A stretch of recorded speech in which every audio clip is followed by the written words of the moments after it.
আসসালামু আলাইকুম। আশা করি সবাই ভালো আছেন। এখন হচ্ছে আমন ধান লাগানোর একদম পরিপূর্ণ সময়, কিন্তু পরিপূর্ণ সময় থাকা সত্ত্বেও আমরা কিন্তু সময় মতো আমন ধান লাগাতে পারিনি। তার জন্য প্রধান যে কারণ ছিল সেটা হচ্ছে বন্যা। আপনারা জানেন বন্যার কারণে আমাদের দক্ষিণাঞ্চল সহ সারা বাংলাদেশেরই আসলে অবস্থা একদম জমির খারাপ হয়ে যায়, যার কারণে আমরা প্রপার টাইম মতো আসলে আমন ধান লাগাতে পারিনি। তারপরে যখন জমির পানি শুকিয়ে গেছে, তখন পানি এতটাই শুকিয়ে গেছে যে আমন ধান লাগানোর মতো আর জমিতে পানি ছিল না। আপনারা যেমনটা দেখছেন আমাদের জমি কিন্তু একদম শুকিয়ে গেছে, আর সেই শুকনো জমিতেই কিন্তু আমরা আমাদের আমন ধান লাগানোর জন্য নেমে পড়ছি মাঠে। কারণ আর যদি অপেক্ষা করি তাহলে দেখা গেছে যখন আমাদের এই ধানটা আসবে তখন আসলে ভালো ধানের ফলন পাওয়া যাবে না। অনেক কষ্ট করে তারা রোদের ভিতরে এই যে বীজগুলো টেনে আনতে পারতেছিল না। তারপরে আমাদের এই যে মেশিন চালাচ্ছে যেই মামা, পাওয়ার টিলার, সেই মামা তাদেরকে সাহায্য করতেছে। গ্রামের কৃষকরা কিন্তু এভাবেই আন্তরিক, একজন আরেকজনের পাশে দাঁড়ায় এবং যথাসাধ্য উপকার করার চেষ্টা করে। তো এই শুকনো জমিতে আমাদের জমি চাষ করা হচ্ছে, এবং এই যে জমিতে আপনারা দেখতে পাচ্ছেন এখন ধান লাগানো হচ্ছে, এই জমিটা কিন্তু একদম আমাদের নিজস্ব জমি। আমাদের এই জমিতে আমরা এখন এই যে সময়টায় ধান লাগাচ্ছি, আসলে এই সময়টায় পানির প্রয়োজন ছিল, কিন্তু জমি একদম শুকনো, আর শুকনো জমির ভিতরেই আমরা জমি চাষ করতেছি। যদিও এই শুকনো জমিতে আসলে চাষ করা বেশি একটা ভালো হয় না,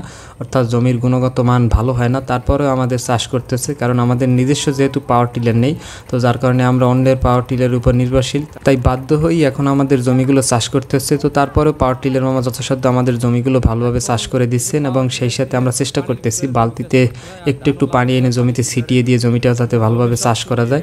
তো এখন চেষ্টা চলছে জমি চাষ করার। তারপরে জমি চাষ করার পরে কিন্তু আমরা এই জমিটা একদম ধানের যে চারা বা বীজ সেটা কিন্তু একদম রুয়ে ফেলবো, আর এটা কিন্তু খুবই কষ্টসাধ্য কাজ। এই মুহূর্তে আকাশে আসলে প্রচুর রোদ, যার কারণে কিন্তু মাঠে বা কোলায় আসলে কোনোভাবেই আসলে রোদে কাজ করা যাচ্ছে না। তারপরেও আমাদের বাধ্য হয়ে কাজ করতে হচ্ছে, কারণ আমরা আসলে কৃষিকাজ করি, আমাদের বিশ্রামের কোনো সময় নেই, বা এই মুহূর্তে আমাদের বিশ্রামের কোনো মানে হয় না। কারণ এই মুহূর্তে যদি ধানটা না লাগানো যায় তাহলে আসলে ধানের প্রপার ফলন পাওয়া যাবে না। আর আমন ধান লাগানোর মৌসুম মূলত ভাদ্র মাসের শুরুর দিকে লাগাতে পারলে ভালো হয়, কিন্তু এখন প্রায় আসলে ভাদ্র মাস শেষের দিকে, তো এই কারণেই আমরা আসলে আমাদের ধানগুলো লাগাচ্ছি। আর দেখেন আমাদের সম্পূর্ণ কোলা বা পাথার বা বিল আপনার যাই বলেন না কেন, একদম কিন্তু কিছু কিছু জায়গায় এমনভাবে শুকিয়ে গেছে, আর কিছু কিছু জায়গায় প্রচুর পানি আছে এখন। তো জমিতে পানি না থাকার কারণে এই যে ধান কিভাবে লাগানো হচ্ছে দেখেন, ধানের যে চারাটা, সেই চারা লাগানোর পরে আবার ধানের সেই চারার গোড়াটা আসলে আবার ঢেকে দিতে হচ্ছে। তো পানির ভিতরে লাগালে এই কাজটা করতে হয় না, দ্রুত বীজগুলো লাগানো যায়, কিন্তু এখন আসলে খুব টাইম নিয়ে খুব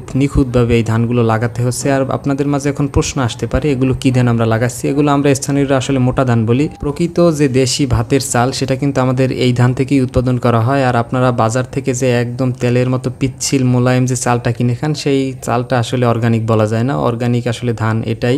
তো আমরা শুধু যে মোটা ধান লাগাইছি তা না, আমরা কিছু আমন ইরি ধান লাগিয়েছি। তো সেগুলো লাগানো শেষ, সেই সাথে আমরা আমাদের যে মোটা ধানগুলো সেগুলো আমরা লাগাচ্ছি। তো আমাদের জমি মোটামুটি চাষ প্রস্তুত, লাগাচ্ছিও আমরা। আশা করতেছি 2-1 দিনের ভিতরে আমাদের জমি একদম সম্পূর্ণ লাগানো শেষ হয়ে যাবে। তো এই জমিতে এখন আমরা আমন ধান লাগাবো। আমন ধানের পরে কিন্তু এই জমিতেই আমরা মুগ ডাল চাষ করে থাকি। তো সেটা আসলে গ্রীষ্মকালীন ফসল। তো এখন বর্ষাকালীন যেটা মূল ফসল সেটা হচ্ছে আমন ধান। আপনারা যারা শহরে শৌখিন জীবনযাপন করেন তাদের পক্ষে কিন্তু এই ধান চাষ করা একদমই সহজ ব্যাপার না এবং সম্ভাবনা। আমরা যারা গ্রামে থাকি এবং এই রোদে বৃষ্টিতে ভিজে আমরা ধান চাষ করি, সেটা কিন্তু আপনাদের কষ্ট করে এই ভিডিও করে দেখাচ্ছি। আশা করি আপনারা বুঝতে পারবেন ধানের চাষ বা কৃষিকাজ কতটা কষ্টের, সেটা কিন্তু আমাদের এই ভিডিওগুলো দেখলে বুঝতে পারবেন। আর আমাদের এই ভিডিওগুলো এমনভাবেই তৈরি করা যেখানে আসলে ওই ধরনের নাটক বা অভিনয়ে কিছু দেখানো হয় না। বাস্তবভিত্তিক গ্রাম বাংলার যে জীবন ধারার চিত্র, সেই চিত্রটাই কিন্তু আমরা সবসময় আপনাদের মাঝে উপস্থাপন করার চেষ্টা করি। তাই আপনাদেরকে অনুরোধ করবো আমাদের চ্যানেলে আপনি নতুন হয়ে থাকলে অবশ্যই আমাদের চ্যানেলটি সাবস্ক্রাইব করে রাখতে পারেন, এবং ভালো লাগলে শেয়ার করে ভিডিও আপনার বন্ধুদের মাঝে ছড়িয়ে দিতে পারেন। আমাদের যে পাথার বা কোলা, সেই কোলায় হাঁস পালনের জন্য একদম উন্মুক্ত একটা পারফেক্ট পরিবেশ আছে, যার কারণে এই যে কিছু কিছু মানুষ দেখেন এই যে হাঁসের বাচ্চা কোলায় ছেড়ে দিছে, তারা প্রাকৃতিকভাবে খাবার খাচ্ছে, বড় হচ্ছে। আর সেই সাথে হাঁসগুলো বেশ মাশাআল্লাহ সুন্দর দেখলাম। আর সেই সাথে আমাদের এখানে এক ভাই ইরি ধান লাগাইছিল, এই বর্ষা মৌসুমের ইরি ধান, কিন্তু এই ধান বেশি একটা আসলে ফলন ভালো হয় না। আপনারা ধান দেখলেই বুঝতে পারবেন। চারপাশে জমির চারপাশে কিছু ধান হয়েছে, আর মাঝখানে একদম ধান নেই বললেই চলে। এই ধান না হওয়ার পিছনে একটাই কারণ, সেটা হচ্ছে ইঁদুরে আসলে এই ধানগুলো একদম কেটে ফেলছে, যার কারণে একদমই ফলন হয় না, যেটা খুবই দুঃখজনক। আসলে ধান চাষ করে আমাদের লসই হয়, কিন্তু ওই যে বাজারের যে আসলে চালটা, সেই চালটা আমরা আসলে কিনে খেতে অভ্যস্ত না, বা সেই চালটার আসলে যে ভাত, সেই ভাত আমরা খেয়ে স্বাদ পাই না, বিশেষ করে আমরা যারা গ্রামে থাকি।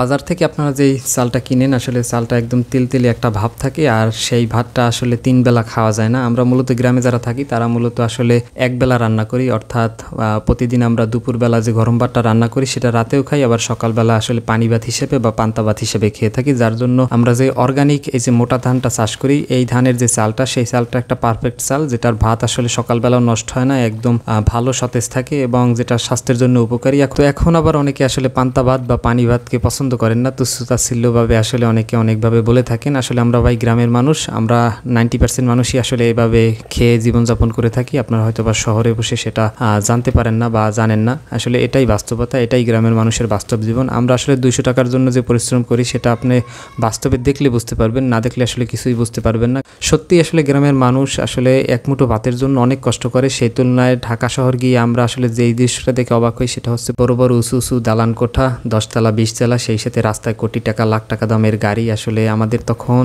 বিবেক বা মনের ভিতরে তখন নাড়াচাড়া দেয় যে তাদের টাকার উৎস কি? আমরা আসলে জমিতে ধান চাষ করি, তারপরে দুমুঠো ভাতের জন্য এত কষ্ট করি, তারপরেও গ্রামে আমাদের টিনের ঘরে থাকতে হয়। আমরা একতলা একটা বিল্ডিং পর্যন্ত করতে পারি না, বা একটা 4 চাকার তো গাড়ি দূরের কথা, একটা শখের বসে একটা মোটর সাইকেলের কথাও চিন্তা করতে পারি না। জানি না মানুষ কীভাবে কী অর্থ উপার্জন করে।